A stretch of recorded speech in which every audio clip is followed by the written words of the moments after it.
देवाडी येथील डॉक्टर विठ्ठल शिवाजी जाधव यांचा स्वहरिश्चंद्र फाउंडेशनच्या वतीने दिल्या जाणाऱ्या राष्ट्रीय स्नेहबंध पुरस्काराने गौरव करण्यात आला। रविवार दिनांक 24 डिसेंबर रोजी सोलापूर येथील फडकुले सभागृहात हा पुरस्कार त्यांना प्रदान करण्यात आला। यावेळी त्यांनी उपस्थित भाविकांसमोर आपले मनोगत व्यक्त केले। हाती घेतलेला आहे राष्ट्रीय स्नेहबंध सन्मान सोहळा। या सोहळ्यासाठी प्रथम माझी निवड केली, त्याबद्दल या सर्व हरिश्चंद्र फाउंडेशनच्या संस्थापक अध्यक्ष, संयोजक, आयोजक यांचं प्रथम मनापासून आभार व्यक्त करतो। यांचा ज्या दिवशी मला फोन आला, सर तुमचं कार्य कौतुकास्पद आहे, कार्य उल्लेखनीय आहे, या कार्यासाठी आपली निवड करण्यात येत आहे, प्रथम मला आश्चर्याचा धक्का बसला। कारण कोविड सारख्या महामारीत जेव्हा मी काम करायला सुरुवात केली, प्रथम मी सुद्धा त्या काळात घाबरलेलो की टीव्हीला बातमीत ऐकत होतो, लोकांच्या तोंडून ऐकत होतो, पेपरमध्ये वाचत होतो, त्यावेळेला खूप भीती वाटत होती। मी सुद्धा प्रथम 1 महिना 2 महिने काम केले नाही। मी त्या आजाराविषयी पूर्ण अनभिज्ञ होतो, मला त्याची ट्रीटमेंट पूर्ण माहीत नव्हती। म्हणून मी 2 महिना माझं कार्य थोडं पाठीमागचं म्हणजे बॅकफूटवर काम करत होतो। पण ज्या वेळेला माझ्या समोरची व्यक्ती, माझ्या गावातील व्यक्ती, माझ्या शेजापाजारच्या व्यक्तींना बेड मिळणं मुश्किल झालं, औषध मिळणं मुश्किल झालं, त्यावेळेला मी सुद्धा पंढरपूरचे तत्कालीन प्रांत आदरणीय माझे गुरु डॉक्टर सचिनजी ढोले साहेब यांना मी स्वतः फोन केला, सर मला कोविडसाठी काम करायचं आहे, मला कुठेतरी नियुक्ती करा। मग त्यांनी वाखरी इथे माझी नियुक्ती केली कोविड सेंटरला। मी तिथं माझ्या डोळ्यांनी पेशंट आलेले पाहिलेत ॲम्ब्युलन्समध्ये। चेक करताना आता जसं मी उभारतोय माझे पाय थरथरत आहेत, हात थरथरत आहेत, तसं माझं सुद्धा कुटुंब आहे, माझ्यावर जीव लावणारी माझे आईवडील आहेत, भाऊ आहेत, पत्नी आहे, सर्व कुटुंब याचा विचार करून मी तो निर्णय घेतला। ज्या वेळेला मी पेशंट पाहत होतो त्यावेळेला अक्षरशः भीतीचा थरकाप होता की आपला सुद्धा यात जीव जाण्याची शक्यता आहे। पण ज्या वेळेला देशाच्या बॉर्डरवर भारतीय सैनिक लढताना आपल्या कुटुंबाचा विचार करतोच, पण प्रथम आपल्या मातीचा, आपल्या माणसाचा विचार करतो। मग मी ज्या वेळेला त्या वाखरी या कोविड गुरुकुल संस्थेत काम करत असताना त्या दिवशी मी ठरवलं, गेलो तर देशासाठी, मेलो तर देशासाठी, माझ्या मातीसाठी। घरची गरिबी परिस्थिती असताना आर्थिक अडचणीत मी खूप सापडलेलो। पंढरपूरचे आदरणीय डॉक्टर जे MS आहेत, डॉक्टर मुकुल भोसले सर यांच्याकडे 11वी 12वीला असताना मी शिक्षण घेत होतो।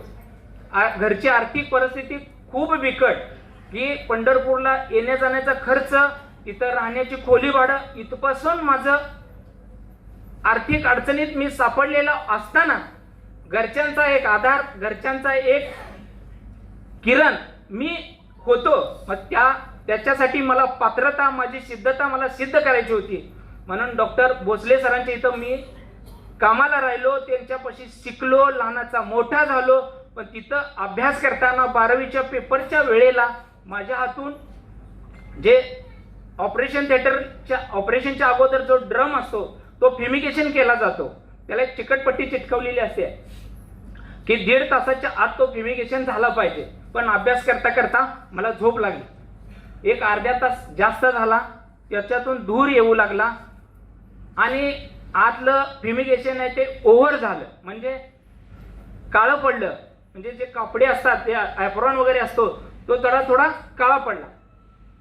डॉक्टरांना मी पहाटे 4 वाजता फोन केला की सर माझ्या हातून हे चूक झाली आहे, मी चूक सुद्धा मान्य करतो आणि सांगतो सुद्धा, कधी मनात ठेवत नाही ती गोष्ट। सर म्हणले मला काळजी करू नको, आपण दुसरा ड्रम तयार करू आणि ऑपरेशन थोडं पोस्टपोन करू। ठीक आहे म्हणलो। आणि सकाळ झाल्यानंतर ज्या वेळेला डॉक्टर आले, ऑपरेशन नेहमीप्रमाणे चालू झालं, ऑपरेशन झालं, ऑपरेशनला असिस्टंट होतो, असिस्टंटचं काम केलं. त्याच्यानंतर ऑपरेशन पूर्ण झाल्यानंतर ज्या वेळेला डॉक्टर आणि मॅडम, आता माहिती आहे माझे ते डॉक्टर क्षेत्रातले आदर्श गुरु आहेत. पंढरपूर तालुक्यातले एक निष्णांत डॉक्टर आहेत, doctor Mukul Bhosale sir, general surgeon. त्यांच्या हाताखाली शिकल्यानंतर त्यांनी मला एकच सांगितलं, तू धीर धर आणि शिक.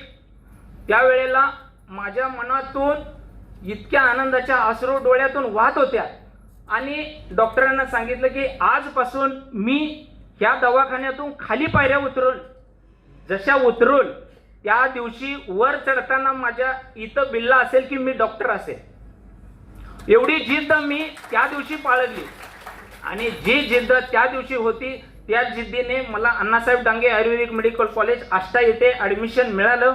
आदरणीय आप्पा यांनी मला पूर्ण कॉलेज जीवनात सहकार्य केलं. कॉलेजमध्ये असतानाही माझा सत्कार तत्कालीन SP डॉक्टर रवींद्र कुमार शिसवे साहेब, सध्या पुणे ग्रामीणचे IG आहेत. कॉलेज जीवनातही मी आदर्श विद्यार्थी म्हणून वागलोय. सगळ्या गोष्टी कॉलेजला सहकार्य करण्याचा प्रयत्न मी केलाय. कोविड काळात सर भावनेच्या योगात थोडं जास्त बोलतोय, समजून घ्या. कारण हा माझ्या नावापुढे लागलेला राष्ट्रीय पुरस्कार, राष्ट्रीय स्नेहबंध पुरस्कार, याच्यातून मला फक्त एकच सांगायचं की तुम्ही तुमच्या मनात असणारी ऊर्जा हे जागृत ठेवा. कोविडच्या काळात ज्या डॉक्टरांनी ठेवली त्या डॉक्टरांच्या कृपा आशीर्वादामुळे बऱ्याच माणसांचे जीव वाचलेले आहेत, बऱ्याच माणसांचे कुटुंब उद्ध्वस्त होताना वाचलेले आहेत. मग मला याच्यातून एवढंच सांगायचं आहे, स्नेहबंध सोहळा ह्या सोहळ्याच्या माध्यमातून त्यांनी जे सांगितलं, जे गोरगरिबांना आपण देतोय, आपल्या प्रापंचिक जीवनातला पैसा असो, वेळ असो, अजून कोणतीही गोष्ट लागत असू द्या, आपल्या आजूबाजूला जे हतबल लोक आहेत त्या हतबल लोकांना आपण एज्युकेटेड आहोत, आपल्याकडे पैसा ज्या माध्यमातून आपण कष्टातून कमवतोय तो येतोय, त्यातला 10%, 5%, 1% तरी आपल्या आजूबाजूला जे आहेत त्यांना देण्याचा, त्यांच्या अडीअडचणी सोडवण्याचा प्रयत्न केला तर आपण खरंच एज्युकेटेड आहोत, खरंच संस्कारी आहोत. महाराष्ट्राची संस्कृती आहे संस्कार, आणि हे महाराष्ट्राचे संस्कार हे जगात एक नंबर व्हावेत. ह्या संस्थेचं कार्य की जे अंध, अपंग, मूगबधीर यांना, ज्यांना कपडे नाही, ज्यांना अन्न नाही, ज्यांना वस्त्र नाही, ज्यांना पेन्सिल नाही, ज्यांना पाटी नाही, ते पुरवण्याचं आहे. त्या कामात आपणही सहभागी व्हावं असं मला वाटतंय. समोर बसलेल्यांना सर्वांना बी हे वाटावं, ह्यासाठी इथं मी उभा राहून 2 शब्द बोलतोय. आणि संयोजकांनी आणि त्यांच्या आयोजकांनी जे खालून मी वर येताना बारकाईने पाहत होतो, त्यांचे प्रत्येक जे काम आहे ते उल्लेखनीय आहे, सचोटीने केलेलं आहे, प्रत्येक ठिकाणी प्रत्येक गोष्ट ठेवलेली आहे. त्यासाठी सगळ्यांनी एकदा त्यांचं टाळ्यांच्या गजरात स्वागत करावं. आणि त्यांनी जे काम करतायत त्या कामाला आपणही सहकार्य करावं अशी माझी प्रामाणिक इच्छा आहे.